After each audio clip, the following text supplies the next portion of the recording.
പുറപ്പാട് പുസ്തകം 25 അധ്യായം. കൂടാര നിർമ്മാണത്തിന് കാണിക്ക.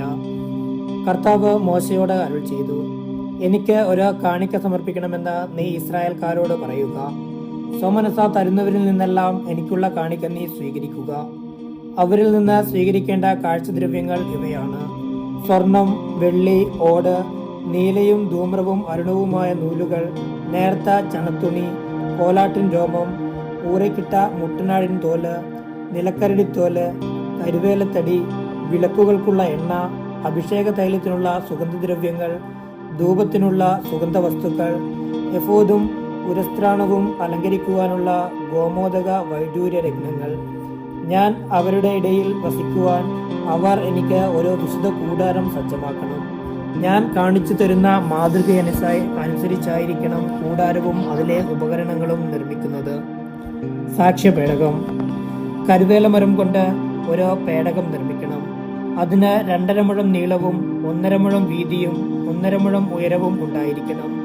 ശുദ്ധി ചെയ്ത സ്വർണം കൊണ്ട് അതിന്റെ അകവും പുറവും പൊതിയണം. അതിനു മീതെ ചുറ്റും സ്വർണം കൊണ്ടുള്ള ഒരരികുപാളി ഉറപ്പിക്കണം. 4 സ്വർണവളയങ്ങൾ ഉണ്ടാക്കി പേടകത്തിന്റെ ചുവട്ടിലെ 4 മൂലകളിൽ ഘടിപ്പിക്കണം. 2 ഒരു വശത്തും 2 മറുവശത്തുമായിരിക്കണം. കരുവേലമരം കൊണ്ട് തണ്ടുകൾ ഉണ്ടാക്കി അവയും സ്വർണം കൊണ്ട് പൊതിയണം. പേടകം വഹിച്ചു കൊണ്ടുപോകുവാൻ പാർശ്വവളയങ്ങളിലൂടെ തണ്ടുകൾ ഇടണം. തണ്ടുകൾ എപ്പോഴും പേടകത്തിന്റെ വളയങ്ങളിൽ തന്നെ ഉണ്ടായിരിക്കണം. അവയിൽ നിന്ന് എടുത്തു മാറ്റരുത്. ഞാൻ നിനക്ക് തരാൻ പോകുന്ന ഉടമ്പടി പത്രിക പേടകത്തിൽ നിക്ഷേപിക്കണം. ശുദ്ധി ചെയ്ത സ്വർണം കൊണ്ട് ഒരു കൃപാസനം നിർമ്മിക്കണം. അതിന്റെ നീളം 2.5 മുഴവും വീതി 1.5 മുഴവും ആയിരിക്കണം. കൃപാസനത്തിന്റെ 2 അറ്റത്തുമായി അടിച്ചു പരത്തിയ സ്വർണം കൊണ്ട് 2 കെരൂബുകളെ നിർമ്മിക്കണം. കൃപാസനത്തിന്റെ 2 അറ്റത്തും അതിനോട് ഒന്നായി ചേർന്നിരിക്കത്തക്കവണ്ണം വേണം കെരൂബുകളെ നിർമ്മിക്കാൻ. കൃപാസനം മൂടത്തക്ക വിധം കെരൂബുകൾ ചിറകുകൾ മുകളിലേക്ക് വിരിച്ചു പിടിച്ചിരിക്കണം. കെരൂബുകൾ കൃപാസനത്തിലേക്ക് തിരിഞ്ഞ് മുഖാഭിമുഖം നിലകൊള്ളണം. കൃപാസനം പേടകത്തിന് മുകളിൽ സ്ഥാപിക്കണം. ഞാൻ നിനക്ക് തരാൻ പോകുന്ന ഉടമ്പടി പത്രിക പേടകത്തിനുള്ളിൽ നിക്ഷേപിക്കണം. അവിടെ വെച്ച് ഞാൻ നിന്നെ കാണും. കൃപാസനത്തിന് മുകളിൽ നിന്ന് സാക്ഷ്യപേടകത്തിന് മീതെയുള്ള കെരൂബുകളുടെ നടുവിൽ നിന്ന് ഞാൻ നിന്നോട് സംസാരിക്കും. ഇസ്രായേലിനു വേണ്ടിയുള്ള എൻ്റെ കൽപ്പനകളെല്ലാം ഞാൻ നിന്നെ അറിയിക്കും. തിരുസാന്നിധ്യ അപ്പത്തിന്റെ മേശ. കരുവേലമരം കൊണ്ട് 2 മുഴം നീളവും 1 മുഴം വീതിയും 1.5 മുഴം ഉയരവുമുള്ള ഒരു മേശ ഉണ്ടാക്കണം. തനി സ്വർണം കൊണ്ട് അത് പൊതിയുകയും സ്വർണം കൊണ്ട് തന്നെ അതിന് അരികുപാളി പിടിപ്പിക്കുകയും വേണം. അതിനു ചുറ്റും കൈപ്പത്തിയുടെ വീതിയിലുള്ള ഒരു ചട്ടമുണ്ടാക്കുകയും ചട്ടത്തിനു ചുറ്റും സ്വർണം കൊണ്ടുള്ള അരികുപാളി പിടിപ്പിക്കുകയും വേണം. സ്വർണം കൊണ്ടുള്ള 4 വളയങ്ങളുണ്ടാക്കി മേശയുടെ 4 മൂലകളിലുള്ള 4 കാലുകളിൽ ഘടിപ്പിക്കുക.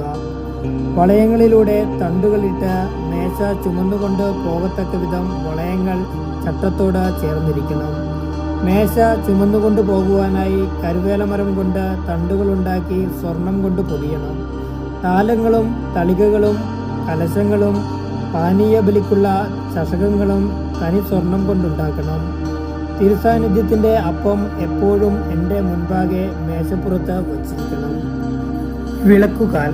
തനി സ്വർണം കൊണ്ട് ഒരു വിളക്കുകാൽ ഉണ്ടാക്കണം.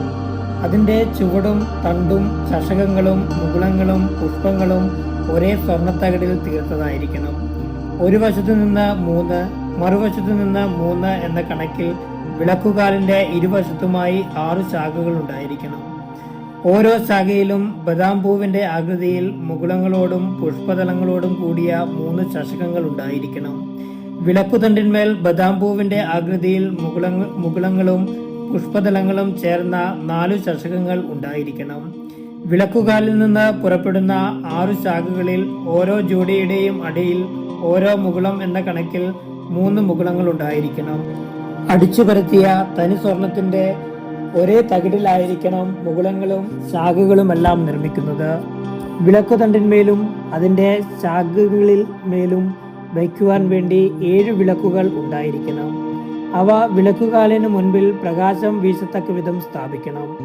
തിരി അണയ്ക്കാൻ ഉപയോഗിക്കുന്ന കത്രികകളും തട്ടങ്ങളും തനി സ്വർണം കൊണ്ടുള്ളവയായിരിക്കണം. വിളക്കുകാലും ഉപകരണങ്ങളുമെല്ലാം കൂടി 1 താലന്ത് തനി സ്വർണം കൊണ്ട് വേണം നിർമ്മിക്കുവാൻ. മലയിൽ വച്ച് നിന്നെ ഞാൻ കാണിച്ച മാതൃകയിൽ ഇവയെല്ലാം നിർമ്മിക്കുവാൻ ശ്രദ്ധിക്കണം.